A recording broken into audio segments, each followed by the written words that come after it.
কুমারী পূজার জন্য চিকি আর মাফিনকে কুমারী সাজানো হয়। চিকি বলে, খুব গরম লাগছে, এখন আমাদের একটু হাওয়া করো। এরপর অগ্নি আর আক্কি যায় চিকি আর মাফিনকে হাওয়া করতে।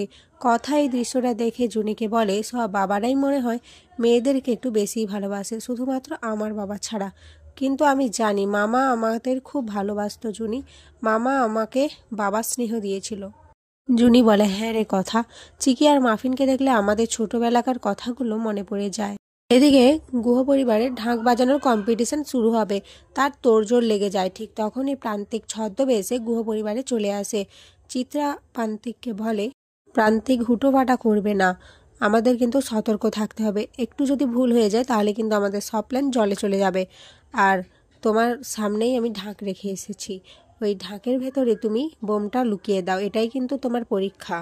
এরপর প্রান্তিক ঢাকটা নিয়ে বাইরে চলে যায় আর মনে মনে ভাবে, ঢাকের কম্পিটিশন করবে তাই না, এবার তোমাদের বোঝাবো এই প্রান্তিক বিশ্বাস কি। অনেক নাকানি চুবানি খাইয়েছ আমাকে কথা আর অগ্নি, এবারে তোমরা এমন ঢাক বাজাবে আর এমন শব্দ হবে যেখান থেকে তোমাদের ফিরিয়ে আনা অসম্ভব, তোমরা কেউই বাঁচবে না।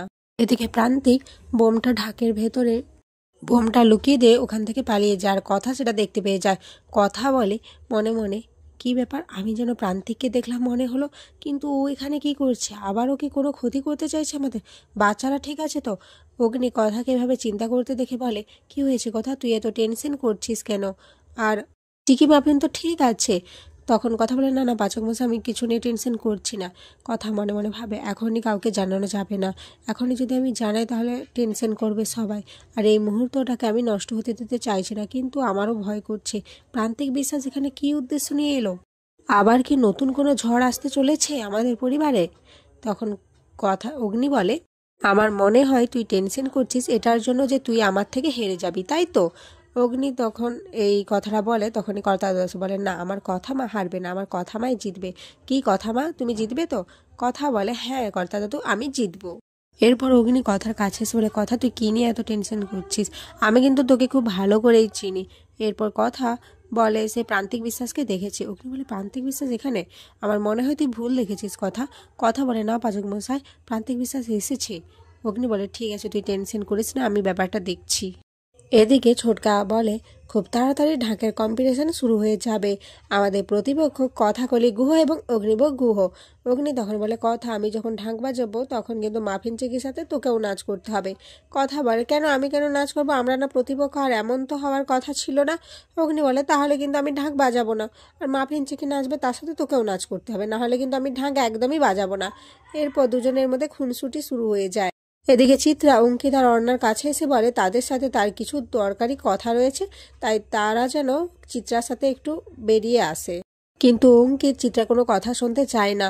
অর্ণা বলে, কেন করছিস এমন দাদাভাই, মা তো ভালোর জন্যই বলছে। তখন অঙ্কিত বলে, এই তুই একদম চুপ কর, ছোটোর মতো থাক, কখনো বড় হতে যাস না, আর এমনিতেও তুই বড় হয়ে যাসনি। এরপর অঙ্কিত ওখান থেকে চলে যায়। এদিকে চিত্রা মনে মনে ভাবে, আমি তো তোদের মা অঙ্কিত, অর্ণা, আমি কিভাবে তোদের ক্ষতি করতে পারবো বল, তোরা আমাকে যতই দূরে ঠেলে সরিয়ে দিস না কেন, আমি সবসময় তোদের ভালোর জন্য এগুলো করে এসেছি। এদিকে অগ্নি সেই বোম ফিট করা ঢাকটা নিয়ে আসে, বাজবে বলে যখনই ঠিক করে তখনই কথা চলে আসে। কথা একটা সাউন্ড পায়, কথা সবাইকে বলে একটু চুপ করে দাঁড়াতে। এরপর সবাই মিলে স্থির হয়ে গেলে সবাই শুনতে পায় একটা আওয়াজ আসছে।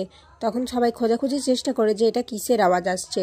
অগ্নি এরপর ঢাকের কাছে গিয়ে ভালো করে শুনতে পেয়ে বলে, এটা ঢাকের ভেতর থেকে আওয়াজ আসছে। আর এখানেই আজকের পর্ব শেষ হয়ে যায়।